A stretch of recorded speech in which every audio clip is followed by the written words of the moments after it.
अध्याय 4 काम पर वापसी।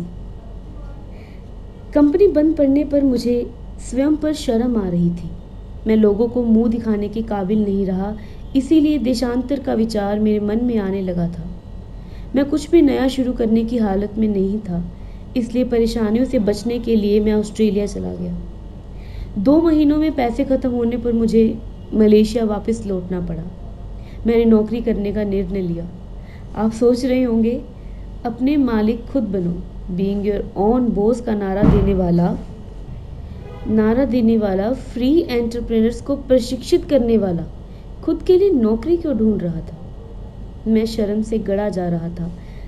अंततः मुझे नौकरी मिल गई। मैं एक बड़े ट्रेडिंग हाउस में बिक्री प्रबंधन का कार्य संभाल रहा था। मुझे अच्छा खासा वेतन मिल रहा था। कंपनी की कार, मनोरंजन सुविधाएं, अच्छी खासी आवास सुविधा होते हुए भी मैं असंतुष्ट था। 2 साल बाद मेरी बेचैनी अचानक बढ़नी शुरू हो गई। मैं स्वतंत्र होना चाहता था। मैं कुछ ढूंढ रहा था कि अचानक एक अच्छा प्रस्ताव मेरे सामने आया। फोर्टिस के एक पूर्व वितरक ने स्वयं की डायरेक्ट सेलिंग कंपनी आरंभ की थी। वर्ष 1985 से 1988 तक मलेशिया में हमने एक बार फिर सफलता के नए झंडे गाड़े, मानसिक सीमाएं लांघी। कंपनी की प्रगति स्थिर हो चुकी थी। हमने थाईलैंड में विस्तार आरंभ कर दिया। यह मेरे लिए एक नई चुनौती थी। अब मैं एक ऐसे बाजार में था जो मेरे लिए पूरी तरह नया था।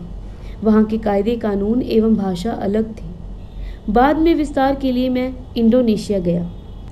वहाँ नए अनुभव प्राप्त हुए। मुझे ट्रबल शूटर का कार्य करना पड़ रहा था। मैं वहाँ भेजा जाता था जहाँ जाने के लिए कोई भी तैयार नहीं होता था। हम समस्याएं सुलझा रहे थे, जबकि कंपनी स्वयं मलेशिया में अलग प्रकार की समस्याओं से घिरी हुई थी। यह वह समय था जब मैं अपना आत्मविश्वास बढ़ा रहा था। मैं स्वयं को मजबूत बना रहा था। मेरा डर दूर होता जा रहा था। अब मेरे अंदर विफल होने का पूरा साहस था।